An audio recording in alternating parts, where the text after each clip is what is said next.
안녕하세요. 컬처TV의 문화를 쉽게 배우는 컬처 바이블입니다. 시작하기에 앞서 컬처TV 구독과 좋아요 부탁드립니다. 21세기는 흔히 액정의 시대라고 하죠. 스마트폰과 태블릿 PC 화면은 책과 종이의 자리를 빠르게 대체하고 있습니다.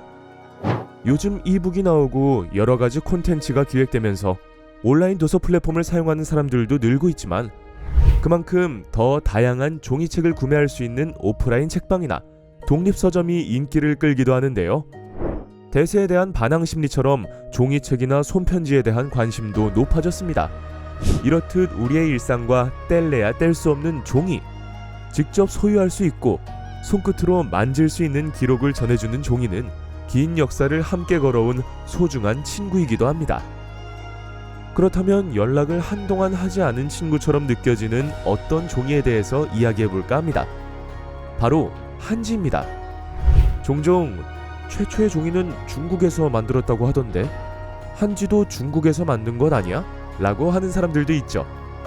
최초의 종이는 중국에서 개발한 것이 맞긴 합니다만 삼국시대의 제지법이 우리나라에 전해지면서 8세기경 중국 선지와 다른 닭종이를 한국 고유의 기법으로 제조한 것이 우리 전통 한지의 기원으로 추정되고 있어요. 동아시아에서는 오늘날까지 손수 종이를 만드는 전통이 풍부하게 내려오고 있죠. 중국의 전통 종이는 선지이고 일본의 전통 종이는 화지이며 한국의 전통 종이는 한지입니다. 그런데 중국 선지는 2009년에, 일본 화지는 2014년에 유네스코 인류 무형 문화유산에 등재를 했지만 우리나라의 한지는 아직까지 등재를 하지 못하고 있다는 사실을 알고 계시나요? 한지는 중국의 선지, 일본의 화지보다 재질이 좋음에도 불구하고 제조자, 그리고 생산시설도 부족해서 앞으로 사라질 가능성이 높습니다. 어떻게 이런 상황이 된 걸까요? 종이는 각 나라가 위치한 지역에서 가장 잘 자라는 식물을 재료로 하여 만들어집니다. 먼저 중국의 종이, 선지부터 간단히 소개해보겠습니다. 선지는 고대 중국 안휘성 무호 지역의 경연에서 만들어졌습니다. 먹물을 잘 흡수할 뿐 아니라 적절한 분량만큼만 순간적으로 고르게 퍼져 그 성질만 잘 이용하면 글씨를 잘 쓰지 못하는 사람도 명필이 될 수 있습니다. 하지만 세월이 흐를수록 훼손되는 수준이 심하며 20-30년을 견디지 못하고 찢어지거나 부서지는 경우가 많죠. 일본의 전통종이 화지는 우리나라 고구려의 담징이 제지법을 전해주면서 시작되었다고 알려져 있습니다.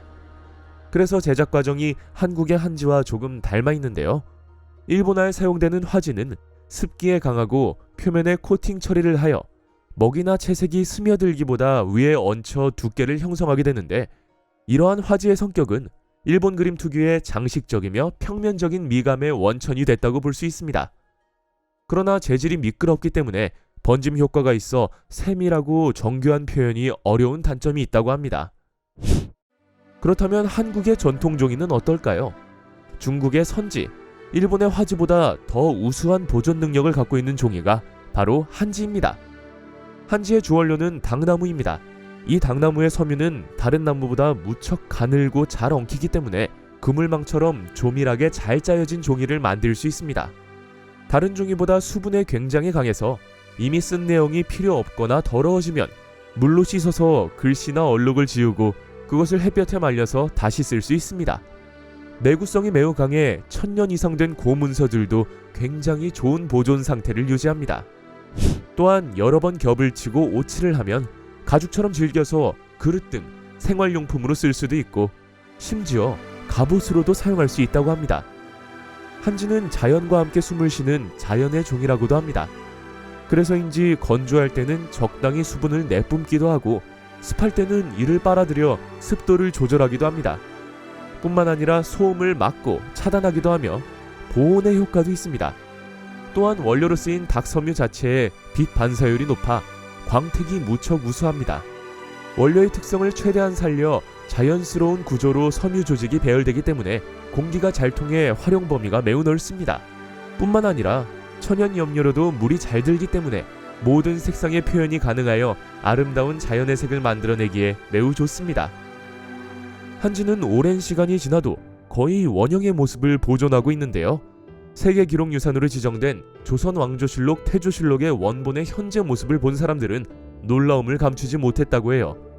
유럽의 중견 복원 및 보존 처리 전문가들은 문화재 복원 및 보존 처리에 한지가 적합한 소재일 수도 있다는 의견을 보이면서 한지에 대해 높은 관심을 보이고 있습니다.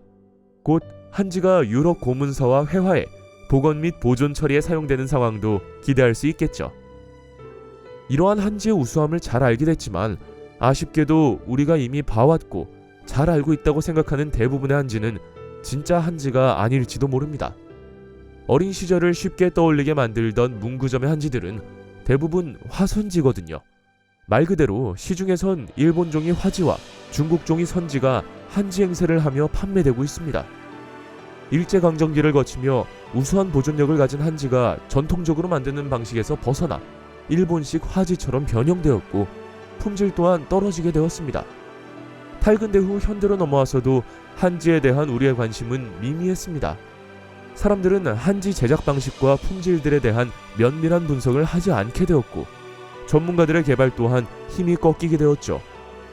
국내 전통 한지 업체 수는 1996년에 64곳이었지만 2019년에는 21곳에 불과했으며 매년 2곳 정도가 폐업하고 있는 상태라고 합니다. 우리나라는 이민족으로부터 끊임없는 침략을 받아온 역사를 갖고 있습니다. 어떤 사람들은 우리 역사에서 외침을 받은 것은 993회 또는 1000번 이상이라고 하죠. 그러나 직지심체요절, 훈민정음, 조선왕조실록, 팔만대장경 등 다양한 기록 문화가 문화유산으로 등록되어 있습니다. 조선왕조가 지식의 나라라고 할 만큼 지식활동이 왕성한 시대이기도 했지만 이러한 정신적 산물을 그대로 보존할 수 있는 한지의 놀라운 생명력이야말로 복잡한 혼란의 역사를 겪어온 우리나라를 기록문화 강국으로 만든 원동력이라 할 수 있겠습니다. 프랑스와 이탈리아 등 외국에서는 한지를 높이 평가하는 반면 국내에서는 무관심 혹은 푸대접받고 있는 한지의 현실이 참 아이러니하게 느껴집니다. 한지는 제작되는 업체가 점점 적어지다 보니 한지보다 흔하고 저렴한 화선지가 더 쉽게 팔리며 널리 사용되고 있는 상황이라고 합니다. 국가에서 관심을 갖지 않으면 한 민족의 문화는 영영 사라진다는 말이 있는데요. 위대한 문화유산인 한지가 그저 역사 속의 종이로만 남아있어서는 안 되는 것이죠. 공공정책 차원에서 한지의 우수함을 많은 사람들에게 알려 사용할 수 있도록 지원해주는 건 어떨지 아쉬움이 남습니다. 시중에서 중국의 선지, 일본의 화지에게 빼앗긴 자리를 돌려받기 위해서는 한지 고유의 이미지와 장점을 차별화하여 널리 인정받는 것이 중요합니다. 그러기 위해선 한지만의 주원료인 당나무에 대한 연구와 우량 품종 육성이 필요하겠죠. 현재 남아있는 21곳의 전통 한지 제조업체와 전문가들은 힘을 합쳐 한지를 어떤 과정을 거쳐 만들며 판매는 어떻게 하는지에 대한 조사를 진행 중이라고 합니다.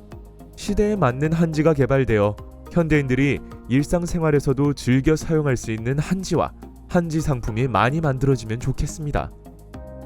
한지는 완전히 사라지지 않고 우리의 관심이 닿지 않는 어딘가에 항상 존재하고 있습니다.